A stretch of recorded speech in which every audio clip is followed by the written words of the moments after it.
Ano nga ba talaga ang ibig sabihin ng idol?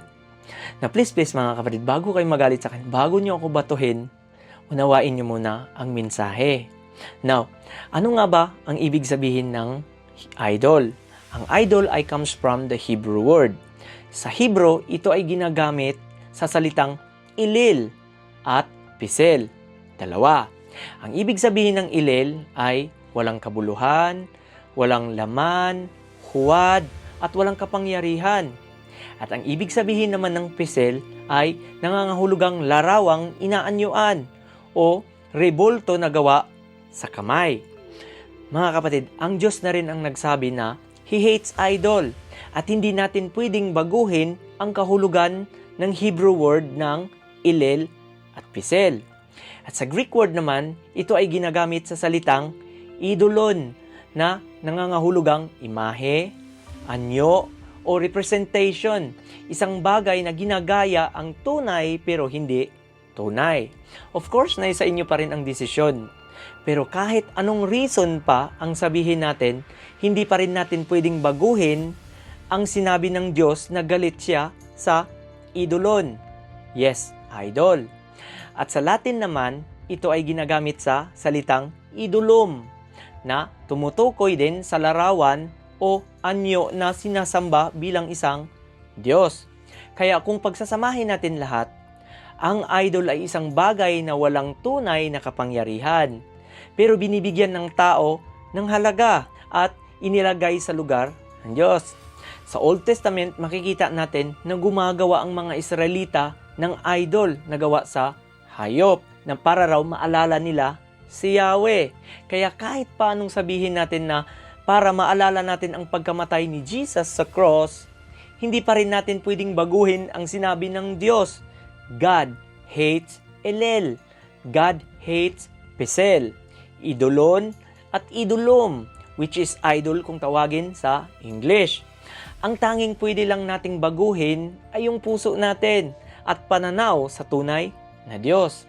At tandaan natin mga kapatid kung bakit napakadelikado ang idol sa harap ng Diyos. Dahil ang idol ay hindi lamang rebulto. Akala ng marami, basta wala kang sinasambang estatwa, ligtas ka na. Pero ang Biblia na mismo ang nagsabi na ang idol ay maaaring nasa puso. In the book of Ezekiel 14:3 says, ang mga taong ito ay naglalagay ng kanilang mga Diyos-Diyosan sa kanilang mga puso. Yes, puso. Ibig sabihin, kahit wala kang hinahawakang rebulto, kung may isang bagay na pumapalit sa Diyos sa loob mo, yan ay idol.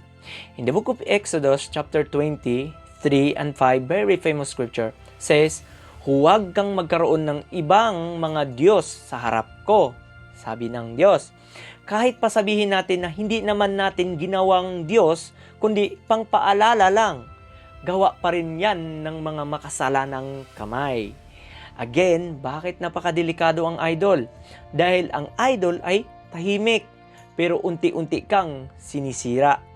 Hindi ka nito agad papatayin, pero dahan-dahan ka nitong ilalayo sa tunay na Diyos. Parang lason, hindi mo napapansin hanggang sa wala ka ng gana sa panalangin. Wala ka ng uhaw sa salita ng Diyos. At mas mahalaga na sa iyo ang mundo kaysa presensya ng Diyos. Now, let's be honest mga kapatid. Kung hindi tayo nagbabasa ng Biblia, that's one of the sign na ang idol. Mas may oras tayo sa ibang bagay, pero sa salita niya, wala. At ito ang matinding katotohanan. Ang idol ay hindi inosente.